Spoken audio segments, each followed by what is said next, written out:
नमस्कार। जय जगन्नाथ। शुभ सकाळ।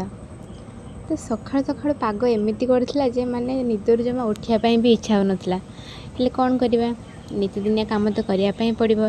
एमिति रे आज पुणी संक्रांति रे घरे होम हुए, तो से पई सकाळु माने अंधारु उठिकी काम सब सारी सारा परे चाहा टिके बसी देइथिली।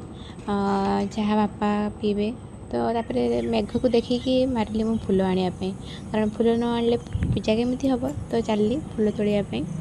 आ सब प्रकार फूल तोड़ी सारा परे नना आसिकी पहुँचे 7:30 बेलू। तांको टाइम जमा भी एपट सेपट नुहे, से टाइम माने टाइम।